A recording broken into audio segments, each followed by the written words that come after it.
Hello and welcome to Healing from Within. I am your host, Sheryl Glick, author of The Living Spirit, Answers for Healing and Infinite Love, which shares stories of spiritual awakening, spiritual communication, healing energies, miracles, and ways to tap into your inner self and your intuition for greater awareness of what you and life really are all about.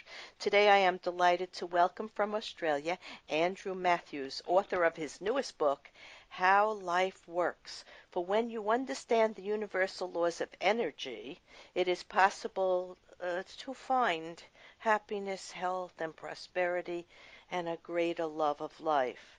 Hello, Andrew, and thank you for joining me today on Healing from Within. Hi, Sheryl, and nice to be with you.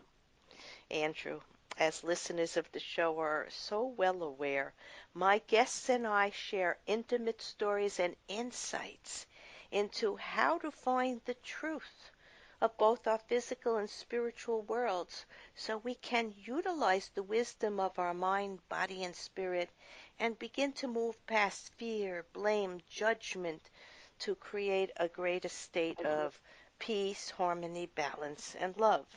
In today's episode of Healing from Within, Andrew Matthews, author of a range of self-help books, whose specialty includes life-work balance, embracing change, dealing with disasters, and achieving success, will show you how good you feel is entirely within your own power. You can find work, you can be surrounded by people you love, and you can also find a greater love of this precious gift of life. Andrew, I always love to ask my guests to think back to their childhood, to remember a person, a place, an event, a goal, a value that may have been influential for the development of the adult they were to become and the lifestyle they would value. Because I kind of feel our life plan is with us at the very beginning. So think back. It was really the experience of, I had a father who always did what he loved in life for a career. And so for the last 25 years of his life, my father was a professional artist. He began life as a butcher, and then he was in the Second World War. And then he was a farmer, and he became an inventor and a real estate developer, and ultimately he really flourished and prospered as a landscape painter. I grew up believing that your career was what you loved to do, and that the only time you changed career was when you found something that was more exciting. And so that was my core belief. And so I have found myself following my heart. I actually wrote a book called Follow Your Heart. But so my belief was that we should do what we loved, and that was how we flourish and prosper. Well, you see, I was brought up to believe that you stay with it. You could be 40 years in a career, but I've had 8 careers, so I have defied that initial training. But I think what you saw with your father was his risk-taking and his ability to allow his inner intuition to guide him to find different ways of expressing his true inner soul being, and I think that's wonderful.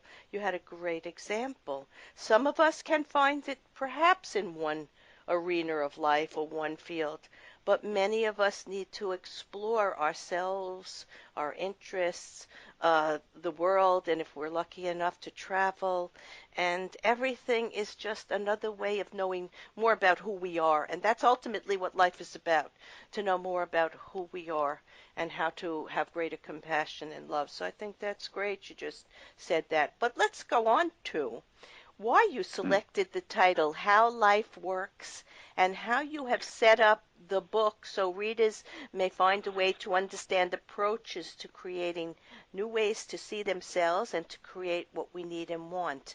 In the way you set up the book is very apropos for doing this. So tell us about that. Okay. Well, the first thing was why the book itself, and I wrote my first book, Being Happy, in 1988, and after a very slow start, it actually became an international bestseller. And I was this guy who everybody thought should be a psychologist to write books on happiness, but I wasn't. But despite that, I think I write books for people who don't read books. I like to take a very simple and hopefully entertaining approach. And so I've written a series of books about enjoying life and enjoying work.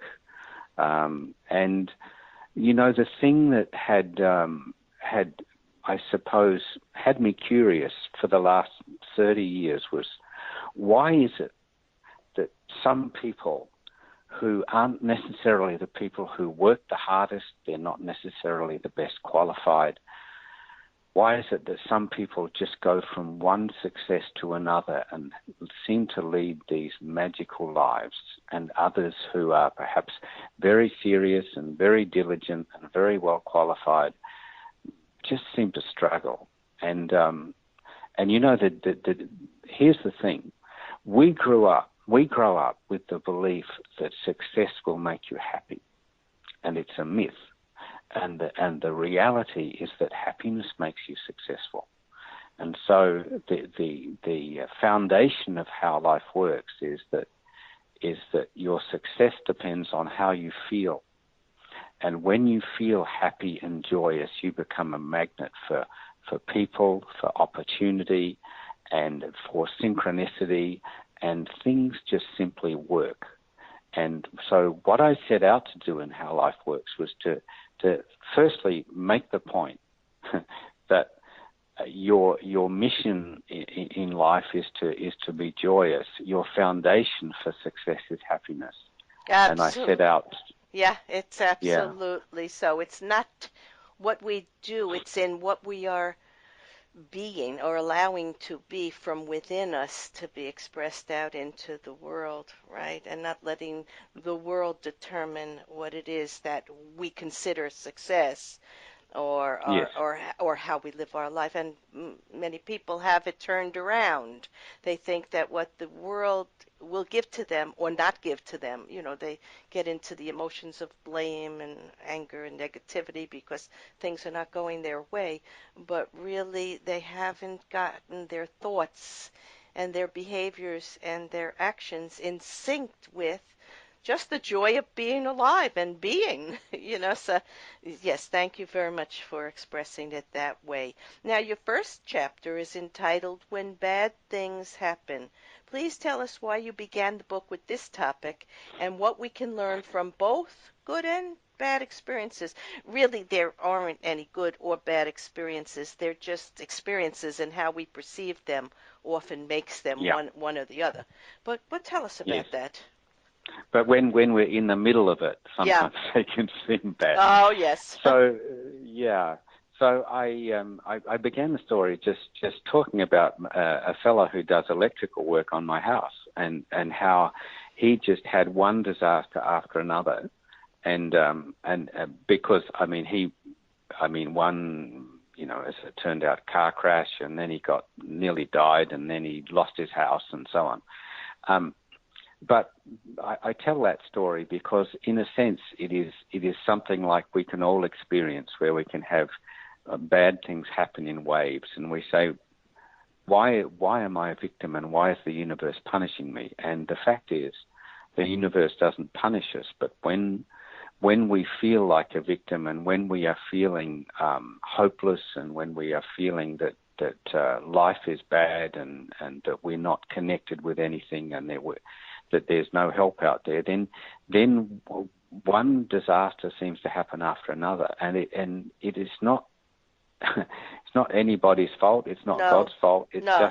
It's just that we need to start to feel better about ourselves, and so that everyone can identify with going through those times when life looks very bleak and even mean, and so that seemed like a logical start to a book, so everyone can say, yeah, I know that. Yeah, what we're actually also thinking about here is the law of attraction, which is a universal law of energy. What we think Mm. about and pursue will materialize over time. And if we are Mm. conscious of our thoughts and actions and behaviors, we can recognize what works better for us and put our attention in that direction. Now, Andrew, you wrote, good things happen when we are feeling good, and bad things happen when we are feeling bad. So it's a continuous, yeah, it's a continuous, we're putting out that energy and it's just coming back to us. So let's take a Yeah, look at how the subconscious works and how important beliefs are in making things happen in our lives. Well, I'm not sure if it's beliefs, but our thoughts, perhaps. yeah. Well, I told the story actually of my stepdaughter Nicole, who went on vacation to Bali, and she kept telling herself, before I go on this vacation, all I want to do is lie down and do nothing. And then she went to Bali, and she got a stomach bug, and she ended up in hospital and couldn't Yeah, do anything for I'm seven sorry for that seven. happened, but she got what she asked for in a Yeah, way. absolutely. And so that was my way of saying that the subconscious is so much more literal than we sometimes believe, and very often we can be telling ourselves, for example, I wish I didn't have to go to work, or I wish I wasn't here. But unless we are actually thinking about something positive that is a substitute for that thing we don't like, then we may just have our subconscious find a way to get us sick or Yes, which wasn't really what we planned. So our subconscious is driving our life, and the thoughts that we have on a regular basis filter into our subconscious, and so we have this. If you like, the subconscious is like an iceberg where the part of our mind that is driving our life is that part that we don't see. right. Yeah, Mm. so the universe is not judging what's good or bad for us. They're just giving us our greatest desires very often, even if it's not good for us, and our greatest fears. So we have to Yes. learn how to reprogram our thinking. Now let's go on to children. This is a very interesting topic for me, on children's brains and what is happening, how we are helping our children either develop into healthy, positive, later on adults, or we're harming Mm. them. So tell us something about the children and their brain waves and what's happening. Kids. Um, the reason that kids learn so fast is that they don't really have any barriers. They just almost accept everything that they hear or see, and as we become adults, or not even adults, but as we move into about even 5 or 6, then we develop this ability to filter out things. So we need to be very careful about what we tell young children of, particularly the really young ones of 3, 4, 5 years old, because what we tell them just goes straight into their subconscious. But at the same time, the really young ones don't have any belief systems blocking what they believe is possible. And so we Mm. come across children on the ski slopes who learn to ski at 3 years old, and they just stand up and ski because they think that's absolutely what I can do. And they don't have the So fear. They have not they, been inundated with fear, or this is too hard, or you can't do it, or they just don't have that programmed into them.